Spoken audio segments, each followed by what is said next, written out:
Attention gamers. There's a famous saying that goes data is power, which is why Amazon Alexas quietly listen to you fap attack your purple helmeted love warrior in bed at night only to later funnel tissue ads to anyone who connects to the Wi-Fi at your mom's house. But it also tells us certain things about League that no one gives a tits twat about, like who has the absolute worst win rate in the current patch, and sure enough it's Rift Walker Ellen DeGeneres in the mid lane.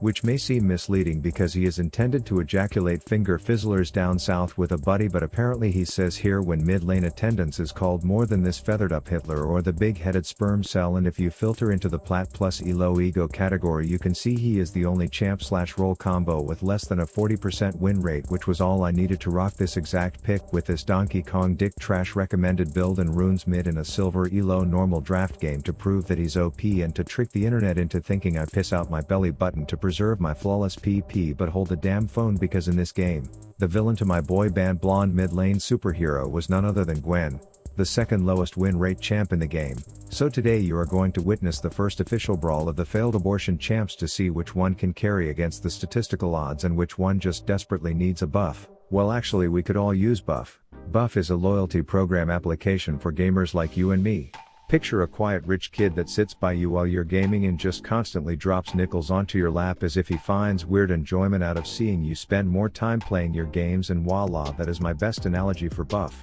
It is an app authorized by Overwolf that runs in the background while you are playing any of these games as you accrue points constantly just for playing the game. Then you take these coins to the virtual shopping malls and cash out divorced sugar stepmommy style on all kinds of goodies.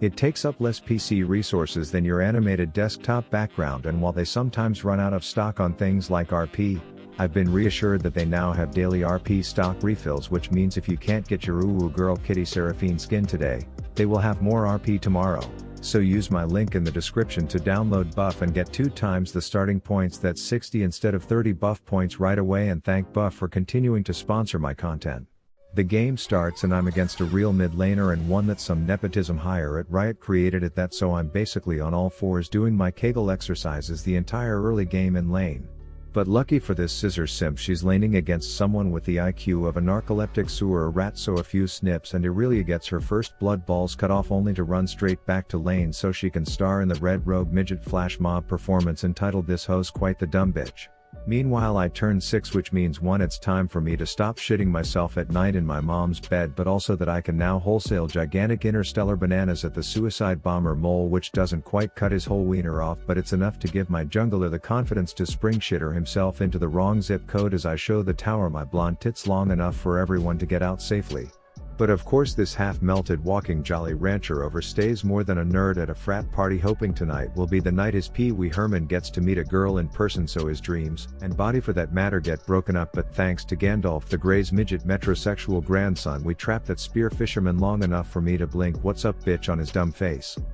Back up on the lonely island we are seeing Miss Stefani rocking so much juke you could box her up, put quarters in her ass and request songs as Irelia is busy looking up a font for the failure tattoo she's getting after the game. I'm still mid dealing with the fact that this Bollywood porn star received the cum shot from the passive ability penis, which leaves me in a situation where the only thing I can do is step out and fix my fucking hair. Bladed Betty just got an updo, so I'm not quite sure why she opted to get another, and right when you think Gwen's about to cash out the Irelia's dead and embarrassed daddy's inheritance check, she sees that there's a dispute over if a pink ward should be removed from the rift, so yeah, dashing Darla starts the game off with a strong 0-5 11 minutes in. And right when you think you've seen it all, we have unicorns dressed like hick-ass farmers 1v1ing Voldemort's left testicle, as I did what I thought was appropriate by making that hilarious victory her last ever memory. As you can probably imagine, I'm not exactly confident in this top laner coming to help, but luckily it's enough for Akshan to turn off the golden shower gun. The aim on her stun surprises no one as my greed makes me flash out and piss on him from the tall grass. And while I wasn't in the best of health for my first encounter with my negative win rate nemesis, there was no sympathy as she threw a match at my ass and skipped off like she's some slut for a good slaughter. I catch up with Lux to see if she's ready to film our porcelain-themed porno, only for some peeping Tom to get caught rubbing one out, so we give him a piece of our mind. Zach wishes I didn't catch what he just did on camera, and then I poured in to kill the perv. I see their support looking like she's just begging to get Soraka Flocka flamed, and then my dumbass Fitbit is all like, time to move you fucking fat ass, so I walk a quick loop around this rock wall before saying screw it, I will just wave my arm around in the air a bit while I'm murdering this pretentious unibrow boy. Gwen has actually gotten so bored of laning against a beginner bot that we have to deal with her dramatic hairdressing ass down south, and all I'm saying is thank God the lowest win rate mid lane Ezreal build includes exhaust, because delivering a quick case of the chronic fatigue saved me and my internet GF's plump ass. For context, my team is running a sting operation under the enemy tier 1 turret because I guess planning is not their strong suit, but luckily our only casualty is the hoe who's a pro at dying at this point as I head over to Etsy and custom make a big ass boomerang that says Order of the Bananas on it.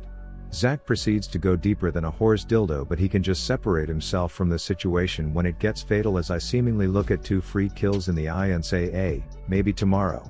The chick who's always ready to open the next Disney World by cutting a giant red ribbon is back and better than ever when it comes to making withdrawals from the bank, entitled Bimbo with the Floating Blades, which makes any time we have to interact with the ribbon cutter unpleasant as my ring gets lost in the concept of stupid ass abilities. My Q just gets lost in general, and then I land a clutch right click for the kill.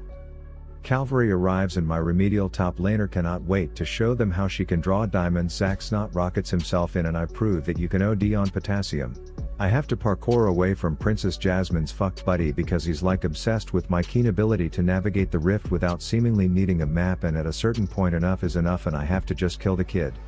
My banging internet GF is trying to tell me how independent she is, but I'm distracted looking at something else as I tell her I'll get to her problems soon, only to put my needs over hers, and let's just say the girl is always right, but now she's pissed. You're dead, and you not wanting to blink your blonde balls into something that would end like this is no excuse for you to not die by her side. Gwen's over here like 42% win rate, can lick my taint. I'll go work at fucking Super Cuts with how quickly I can dish out shitty haircuts, as some are as simple as one quick snip.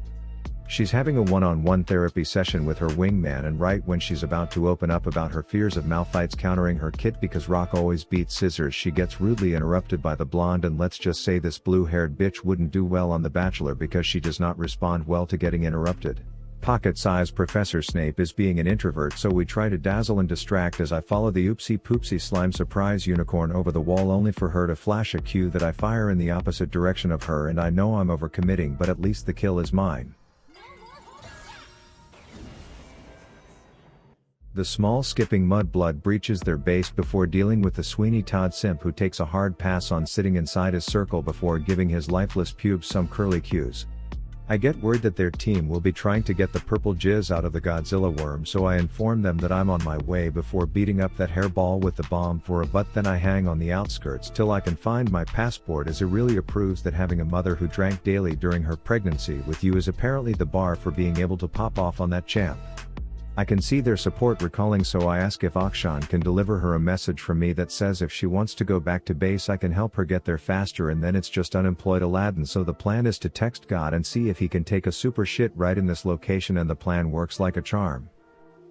They get a kill on Tiny Dumbledore, but then Mr. How first name Zin rests his big hollow head on the gas pedal, so I do him a favor and euthanize him. The catty minion performs a ceremony that summons a dumb shit as I pepper the Nagasaki knee nibbler down, hoping to get some cash from him to help me pay for my upcoming haircut.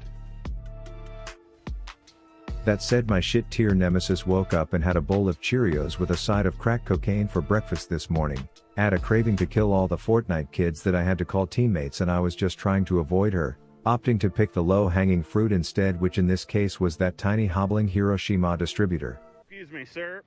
Excuse me. Do you have time to talk about our Lord and Savior Jesus Christ? Hey, don't run from the Lord! Turns out the enemy team says fuck it to Topgolf and went off killing the Rift River's boner instead, before regrouping and putting a forceful end to the dipshit duet that my top and jungler were so elegantly performing. I actually considered adding this Ziggs after the game and thanking him for queuing up, because if he wasn't more consistent than a damn dividend in giving me money, then I don't know what is. And so, despite me witnessing the first time in history 5 different people picked the same booger, the last big fight was on my team's pace, as we sucker punched every last enemy straight in the face. The announcer named Rift Alexa said we got an ace, so we put on our jogging briefs and started to race into the losing enemy team's burning base, where I saw that screen that is my happy play at fucked Gwen. Enjoy your 42% win rate. Rav out. Happy boy, I'm in your crib with the blappy boy. Talk to me slick and I'm popping your pappy. If happy talk back, then I'm taking your Grammy, and boy oh boy I'll make her happy.